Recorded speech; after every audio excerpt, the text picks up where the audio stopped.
The great journalist of Nigeria, Kemi Olunloyo, Lagos, Nigeria, Wednesday, August 28th, 2019. This is IJ Koza, my investigative series about Pastor Biodun Fatoyinbo of the Commonwealth of Zion Assemblies versus Mrs. Busola Dakolo, who's alleged rape 20 years ago. Now, here's the latest you need to know. A lot of you heard yesterday that the pastor was interrogated at police headquarters in Abuja. Well, this is his third interrogation. Somebody leaked that out to the public. So the public had this impression that he was arrested. He was not arrested. He was actually going in for his next interrogation. Now, at 1 a.m. last night, the pastor left police headquarters to go home. He was released on administrative bail, which I'll get to in a minute, okay? Was released on administrative bail after this third sit-in with the police. There were two other pastors that were also interrogated alongside him. The Koza pastor in Lagos, Folarin Ogushola, Pastor Folarin, was also interrogated, as well as Pastor Wale Shoetan from Port Harcourt, the Koza pastor in that branch. Now, Biodun Fatoyinbo was given administrative bail, not a criminal bail. An administrative bail is a bail where police is asking you to come in for more interrogation whenever they need you to come in. That's what an administrative bail is. And let me give you an example. You guys remember Tony Saraki during the EFCC corruption thing in 2015. Tony was given an administrative bail to ensure them at the EFCC that she'll come in for more questioning. The same with Techno, the musician. Recently, Techno went into the police to answer questions about advertising, okay, women clad in bikinis doing a music video on Lekki Expressway. That situation, he was given administrative bail based on health grounds.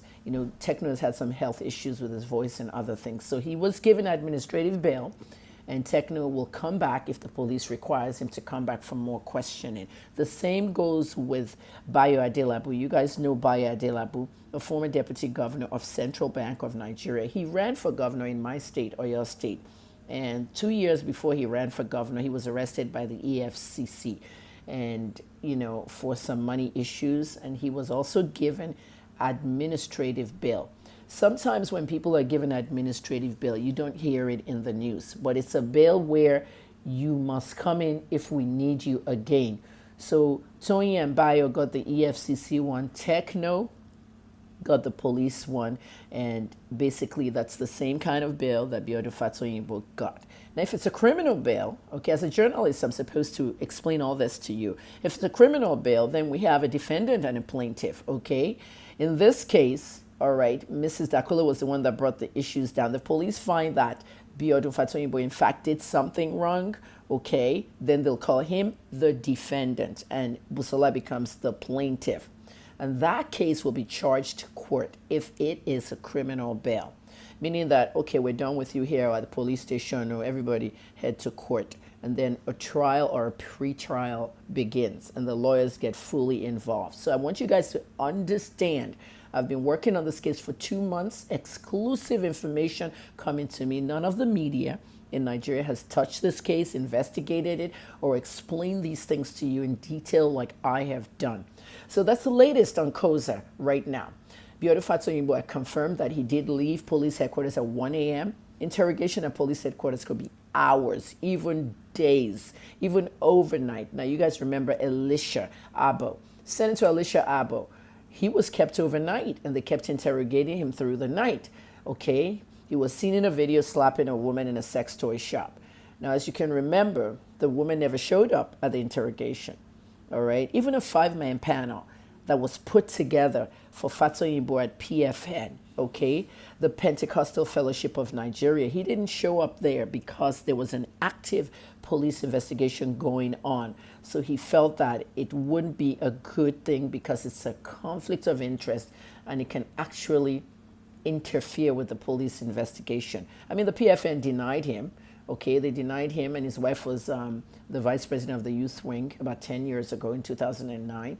So after denying him like that, I mean, delisting his church, he doesn't really even have to show up in front of their panel. Now, going back to Elisha Abo, the senator, Okay, aside from the fact that the woman involved in this slapping did not show up to the police station, did not show up anywhere.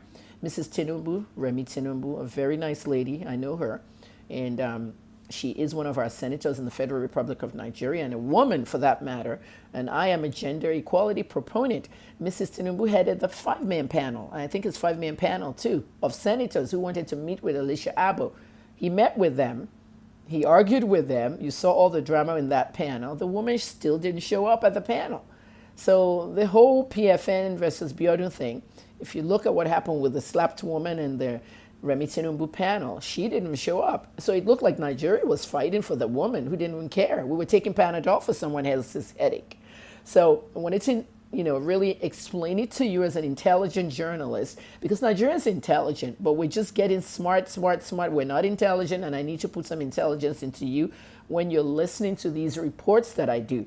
So concluding in everything, now that you know what's going on, Biodun Fatonyibo, the pastor of Koza, has been released to the police at 1 a.m. early this morning, the 28th. And if the police needs him to come in again, he will come in. And that's what an administrative bail is. With an administrative bail, you can travel abroad, you can go anywhere you want, but if the police calls you, you have to come back in.